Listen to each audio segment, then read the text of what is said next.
Oversee, and I'm a cloud infrastructure expert. Today, I'm going to be demonstrating for you how you can migrate your website, your organizational website to S3 using Route 53. And it's going to be a very interesting session. So I want to take you for the ride. Our website today, we're going to be deploying it to have high availability, better security, and to be very fault tolerance. At the same time, it's going to be very easy for us to manage. So let's go there. All right, so the first thing that we need to deploy this website is to ensure that we can buy or purchase our websites through Route 53. That's the first thing to do. But if you have purchased your website before and you want to migrate it to Route 53, all you could do is to take your custom domain and configure what we called a hosted zone and migrate your name servers. I'm going to be taking you through that process as well. And for this demonstration, we need S3 buckets. We need the CloudFront service. We also need the AWS Certificate Manager, the Lambda function, CloudFormation stack, some custom design static website files. So let me take you through what exactly we're going to be using these features to do in our demonstration today. Number one, we're going to be using our Route 53, of course, to purchase our domain. If you've not bought your domain, it's very easy for you to purchase your domain with Route 53. But if you've purchased your domain, and we'll just use Route 53 to manage your name servers with the custom domain that you already have before now. Our S3 buckets will be storing our website files, and if we enable versioning, of course, we'll increase the availability as well. We use our CloudFront as our content delivery manager, for the users to be able to access the website with low latency. And the AWS Certificate Manager will help us to implement TLS and SSL, which is, of course, making our websites to become a very secure site, having HTTPS protocol instead of HTTP. And we're going to be using our Lambda function as well, to implement secure headers for the website. And we'll be deploying this website with CloudFormation. CloudFormation will help us to deploy the entire infrastructure of the AWS platform with as a stack. It's a very interesting process, and I'm going to be showing you how to do this. Of course, we can as well do this using the AWS command line interface. It's still going to give us the same results, but for the sake of this demonstration, we're going to be using a full stack of prepared already deployed with CloudFormation. And finally, we're going to be having our websites. Of course, our websites, the files that we've already designed, we're going to be also implementing it directly into this particular secure environment. All right, let me quickly take you through how the infrastructure is going to look like. Our infrastructure is going to look this way. First of all, we are going to be having an infrastructure that will have a user. And if the user tries to access the website, for example, www.example.com, it takes the user to the CloudFront distribution instead of going directly to the S3 bucket. So as you can see, the CloudFront distribution is is staying in front of the S3 bucket. So the CloudFront distribution, of course, helps and reduces latency for the visit of the users.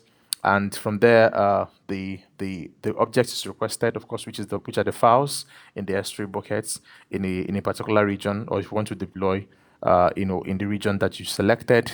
And of course, once that request is made, the object is returned to the Lambda function, of course, which adds the secure headers, as we mentioned earlier, and sends it back to the CloudFront distribution, the cache of the file, and returns it back to the user. And if the user wants to request for this particular website again, the cache part of the website is returned, easily, except maybe the user is requesting for something entirely different new. So that makes it a little bit much more easy. Okay, so for this demonstration, we're going to be using the Freenom website for us to be able to get a sample domain. This is going to be the same thing if you already have a domain in your domain registrar, it's just going to be the same thing as Freenom. For example, if you have a GoDaddy registrar or a Namecheap registrar, it's just exactly the same thing. So, but we're going to be using the Freenom to get a sample domain name that we're going to use for this demonstration. Meanwhile, our client that requested this is called Hotel Felicity, and they will be excited for us to deploy this for them. So let's see how we're going to handle this.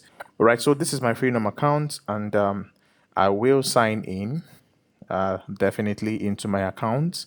And in the Freenom account, it's quite simple. You can purchase your domains, of course, by going to the services section of the website, and you can see you can register a new domain. And for you to register a new domain, you just go there and search for the domain that you're looking for. And of course, if the domain is available, definitely you can go ahead and purchase the domain as well. So first of all, you check availability. Let me give an example. Say firstcity.tk. You check availability of the domain. If you choose to use Freenom, as you can see, this is not available. So we can do 2345 city and check availability. You select a name that you're going to use till you get availability. So as you can see, for example, first 2345 city.tk is available. So you could buy it or you could use it for free depending on the kind of website. So I'm using this because I'm going to be using a free domain for this demonstration. So fast forward, I've already bought a domain, so I'm going to sign in again into my account. And after signing in, I'm going to go into the domain section to show you the domain I've already purchased. So at this time, I've purchased a domain called hotelfelicity.tk. All right, that's the name of the clients that we are working on. So as you can see, purchase this domain, the date, and the registrar. So it's very easy for us to work with this, right? The next thing to do, if I'm using this as my registrar, for example, is to go to the manage domain section. And here, if you look at the sections and go to the management tools, you see the name servers, the URL forwarding, the glue records, and every other records that we need here. But for this demonstration, we are looking at using the name servers. So by default, the domain will have, when you register it, it will be using the default name servers. Now, but remember the first thing I said earlier, we want to use Route 53 in AWS service to purchase our domain, or if we already have a domain in a domain registrar, we need to migrate the name servers from that domain and make it to use Route 53. So for the sake of this demonstration, I'm going to be going through that route where our client has already purchased a route, a domain name, and we want to help the clients to migrate it to Route 53 for the sake of this demonstration. Okay, so we're going to go into our AWS account so that we'll be able to link our domain with Route 53. This is my AWS account, as you can see. So the best thing to do, of course, is that to go to the services search button and to select search for Route 53. Or in my case, Route 53 is part of the recently visited services that I've done here. So I could just as well select Route 53. Of course, the essence is to link the name servers to our custom domain that we already purchased. Okay, so allow this to load for a while. Yes, and we're here. Right. So as you can see in the Route 53 dashboard, we have different sections. Create hosted zone option. We have the create policies if you want to do traffic management, creating health checks, and registering a domain. So this is the session I was talking about.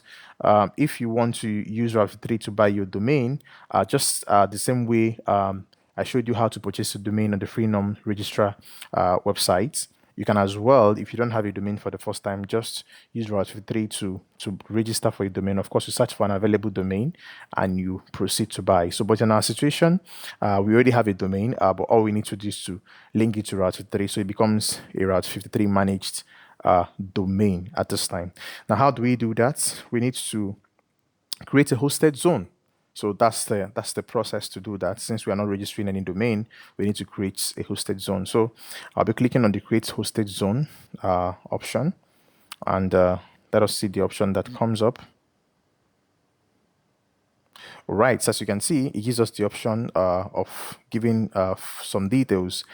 In our situation here, we're going to be filling in the domain name. And remember, the domain that I just showed you in the last scene was hotelfelicity.ck. So that's the name of the domain that we already have with our registrar. For the description is optional, so you could put in a description here to become clearer. Say the hosted zone is for the Hotel Felicity organization. Okay, so then we move. We're going to be leaving it as the public hosted zone, of course, because we want the traffic to be routed through the internet. And we are going to not a private hosted zone, because, of course, if you're using a private hosted zone, then you want to determine how the traffic is going to be routed just within the Amazon virtual private cloud. So here we can choose to add tags. Very good to always add tags. So you could put a name to decide on what we need to do. So this is hosted zone. You can say hosted zone for Hotel Felicity. Okay, so you can name anything that you want to use to remember your tags. So, and the next thing to do here is to create the hosted zone. So now we have our hosted zone automatically created. Now automatically 2 records are created once you create your hosted zone. As you could see, we have NS record and SOA record. The NS record, of course, is the name server record, and the SOA record is the stats of authority. So right now we have created a replica of Hotel Felicity .ck as a hosted zone in Route 53. Now the next step is to move the name servers from here to our registrar, where we have our free website, so that it can be easily used to map the domain from our free num registrar to Route 53. So, and it's a very simple step, not complicated. As you could see here, we have the different values here where the traffic is routed to, and these are our name servers. All we need to do is to move these name servers and use it to replace the name server that is on the free num. So let's go. Not difficult. So I'm going to be copying this one after the other. This is the first name server URL. So I go back to my Hotel Felicity. So as you can see, we have an option of using custom name servers. Now that's what we need to do. In the custom name servers, we put in each and one of this, one after the other. Take this one, move over to our next name server. I'll copy this, go over here, I paste it, go take the third one, move over to this one, copy this, go over to the third space of the name server, and I put in this one as well. Then I have one more that I need to copy, the name server, the last one. Then I can copy it, take it here, put it here, and I can as well paste. So as you can see, I have the 4 name servers.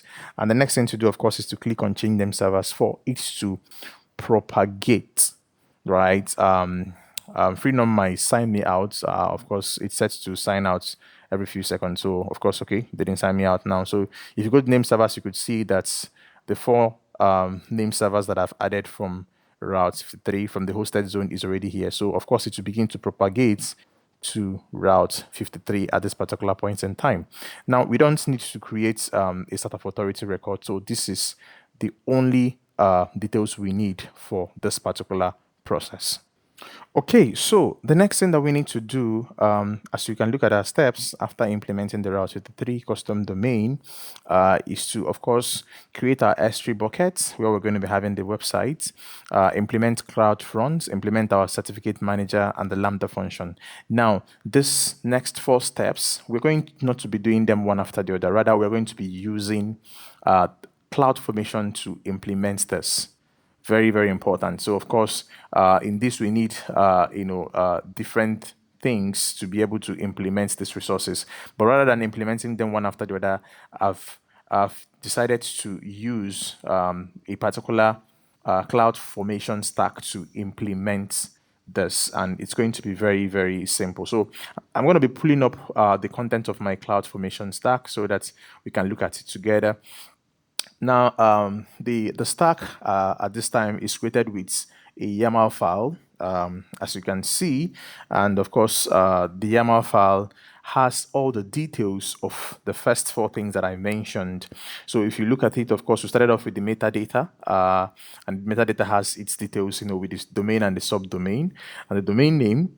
And moving from the metadata, you look at the rules, and the rules helps us to define the region where we want to deploy this particular S3 buckets and ACM certificate as well. And for this demonstration purposes, I'm choosing US East 1 as the place to deploy the S3 website. Of course, this template is already available on AWS as well, so it's easier for you to use and play around and edit your YAML file and to fit exactly what you want to do. So here, this has already been edited, and I have the parameter section, as you could see, and it's going to be describing the part of the website address, the subdomain, and the default here, of course, is www.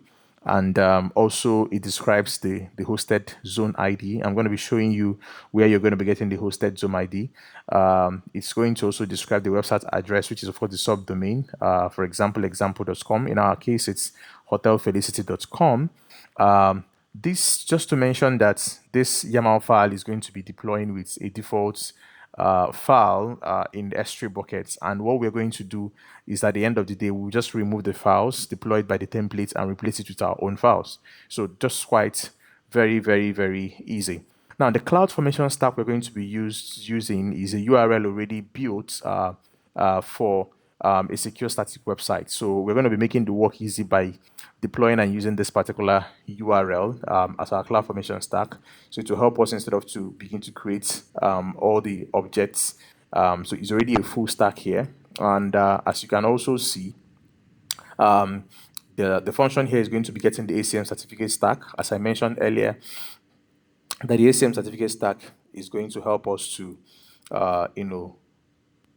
to secure our websites in terms of adding TLS or SSL. That's the HTTPS sites. So everything that we need is already bundled in the template URL. And if we run and deploy this stack successfully, we're going to be having our S3 buckets. We're going to be having different versions. We'll have our CloudFront, and we'll have all the things that we need to ensure that we have this particular website secure. Of course, the CloudFront distribution, as I already mentioned earlier, and of course, we're going to be logging our bucket name. So of course, you can see all the outputs that we're going to be having here as well. Okay, so now we are going to proceed. Of course, after seeing the YAML file, we have, as I mentioned earlier, we have an S3 bucket URL that hosts all the YAML files linked together with the buckets that we are going to be creating. And at the same time, it's going to be able to deploy the CloudFront, the Certificate Manager. It has a combination of all the buckets. So this is the URL. So we're going to be using this URL for the CloudFormation, and it's very simple. So the next thing is to deploy our stack. Very important. Using the CloudFormation stack will easily help us to deploy these applications, track them, keep track of the versions where the issues happened and where it does not happen. Now we can easily roll back if we feel that there's an error. So we can track and roll back our application suites as a stack, and it's very easy to deploy. So we can make changes to the YAML file if need be and proceed with deployment. So using this template, it's very simple for us to deploy this using the S3 template URL that we already have here. So we're going to go back to our AWS account, and the next thing that we're going to do is to look for CloudFormation. So go to the services and look for CloudFormation. So as you can see, I will open up the CloudFormation template.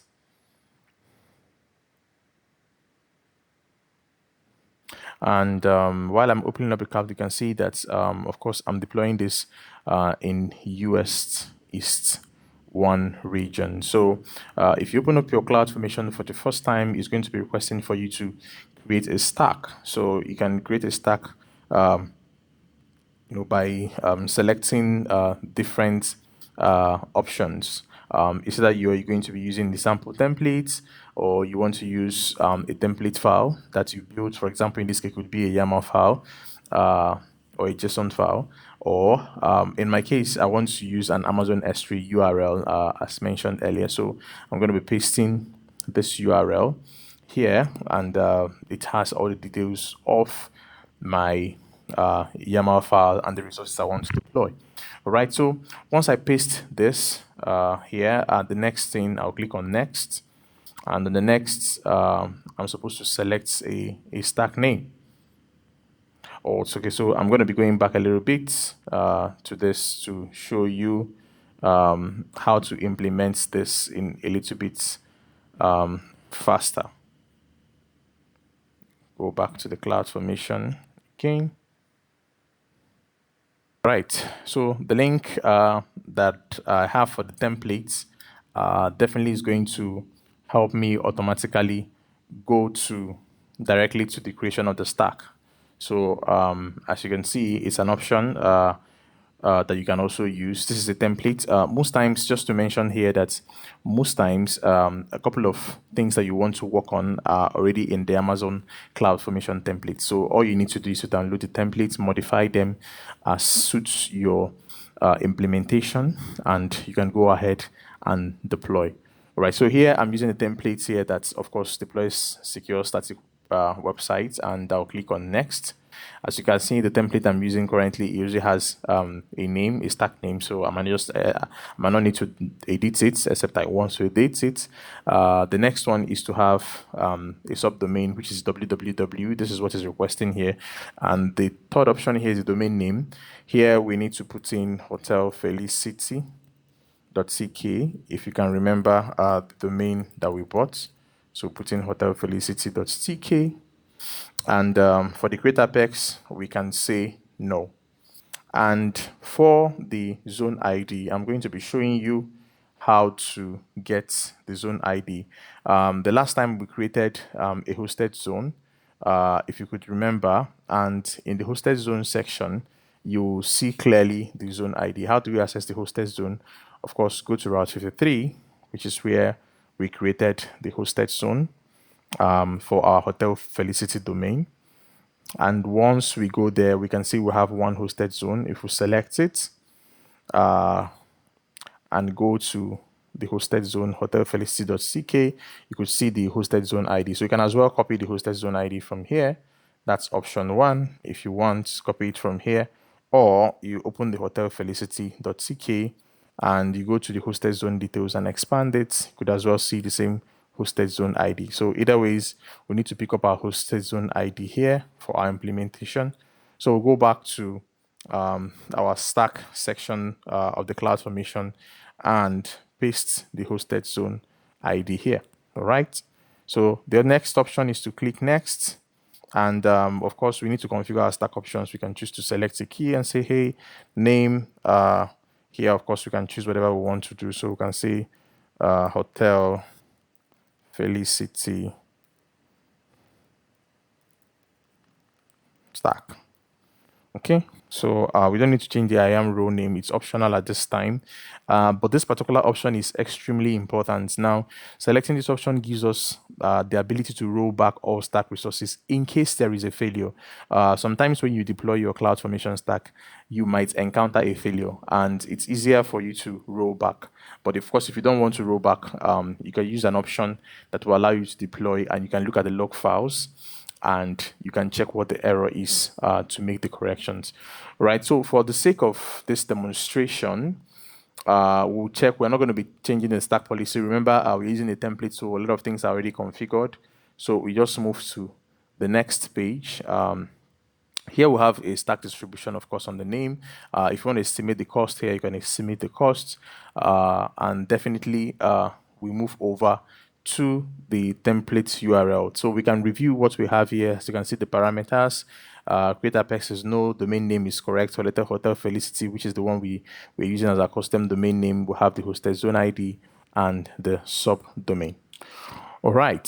So after these options, the next thing to do is to scroll down. Of course, the tags are there, and we'll move on specifically to the last section where we have capabilities. Now, in the capabilities section, of course, it gives you opportunity to acknowledge that CloudFormation should create IAM resources with the custom names that are already in the stack. Very, very important, because we need IAM access to be able to work on this CloudFormation stack.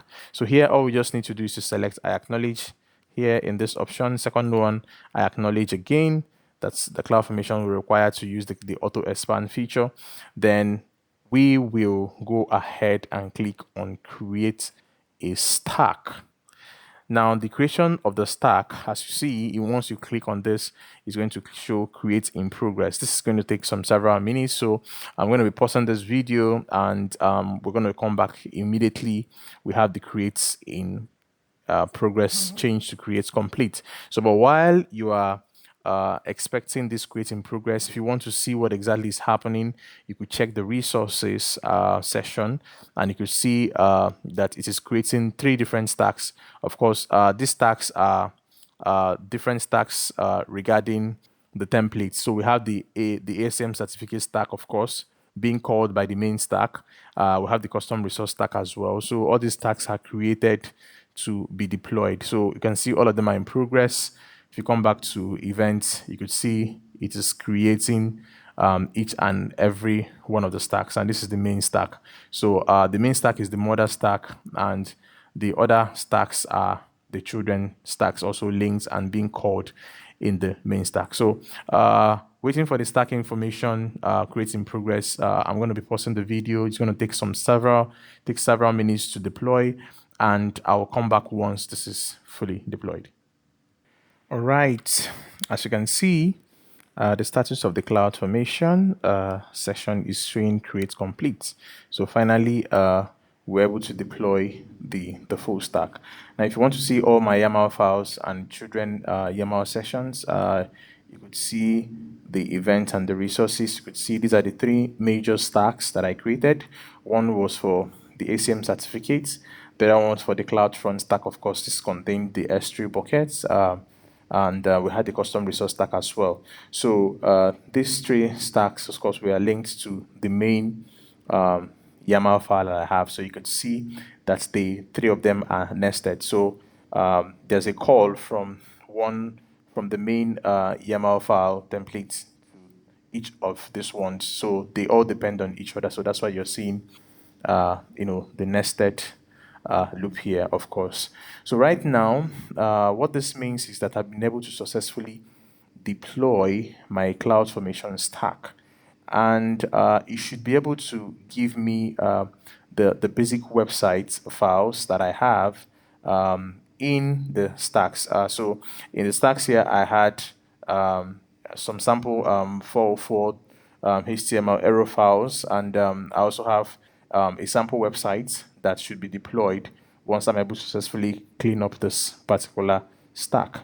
So let's go and check what exactly the site is going to give us to see whether we're able to see the basic HTML files that I have in my stack.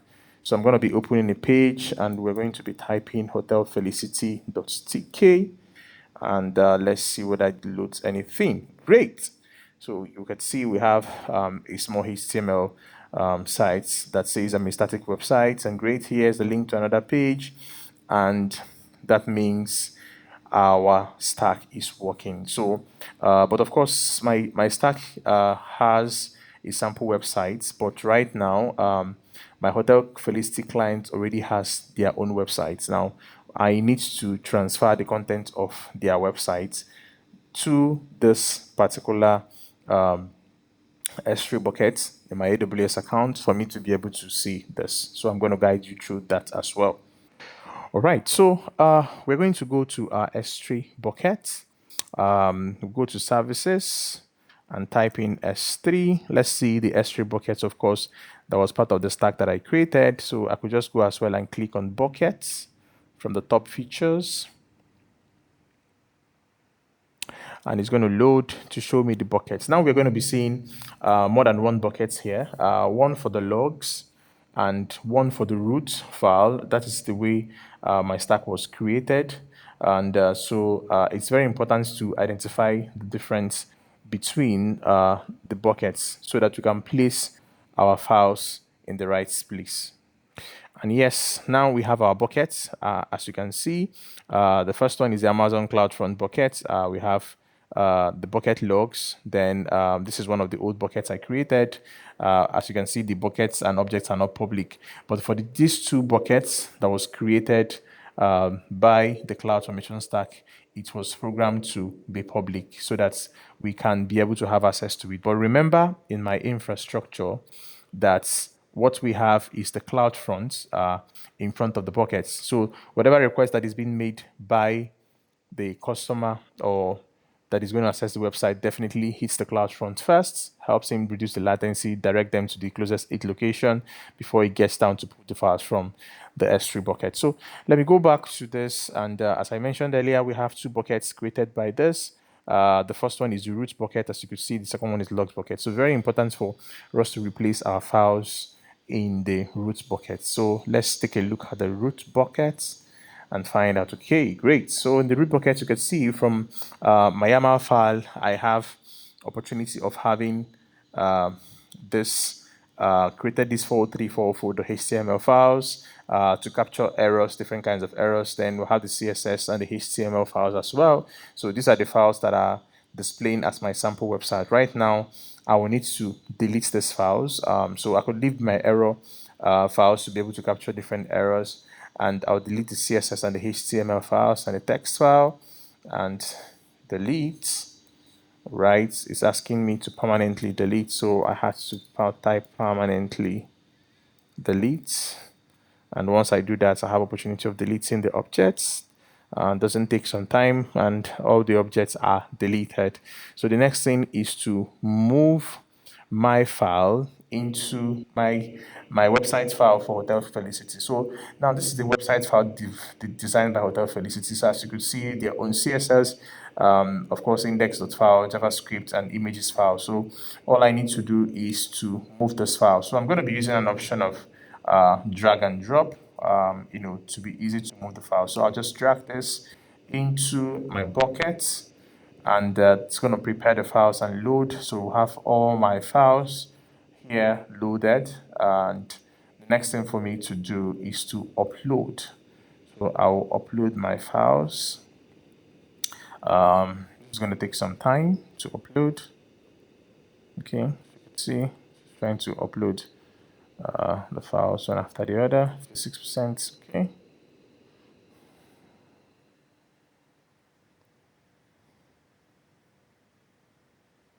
All right, so I'll come back when it's 100%. Right, so the files have uploaded. As you could see, the details below.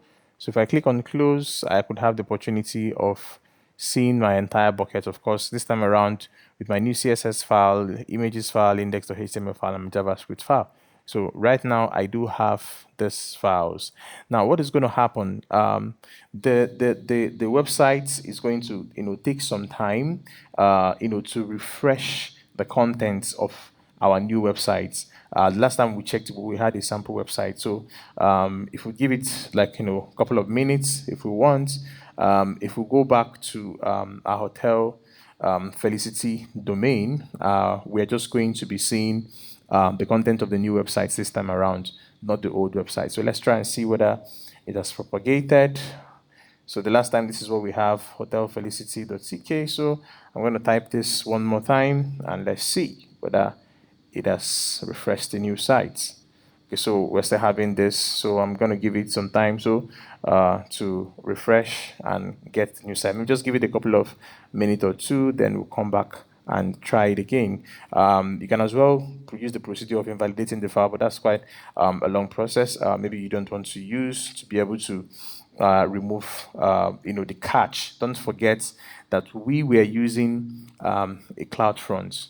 So, and CloudFront is helping us here to to maintain high availability. So if you remember, what it means is that even if something happens to the bucket or something happens to the sites or files, the customer might not as well know what is happening because the CloudFront has cached a part of the file. As you can see here, we have changed to the content of hotelfelicity.tk, but it has been able to catch a part of this website. So when the web customer or is visiting and viewing or possibly even reading a documentation, the customer does not know that changes have been made. And by the time the customer comes back, the customer of course receives the latest updates. But of course, doesn't disrupt the customer. Creates a lot of availability for the customer to continue to read what he wants and doesn't need to request for the page again to get it. So let's try one more time and see whether it has propagated.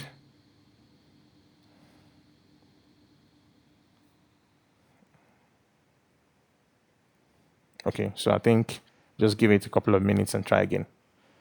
All right, so we need to check now, a couple of minutes to see whether this has propagated. I'll type in the same website and press enter. Yes, as you can see, it's loading something different. Hooray! Yes, finally we have our website. Welcome to Hotel Felicity. So this is a sample template of our clients, for the website. As you can see, it's using the same domain name. So we've been able to successfully deploy a custom website here on our server using the CloudFront and using different other services here and an AWS CloudFormation template. Thank you so much for watching.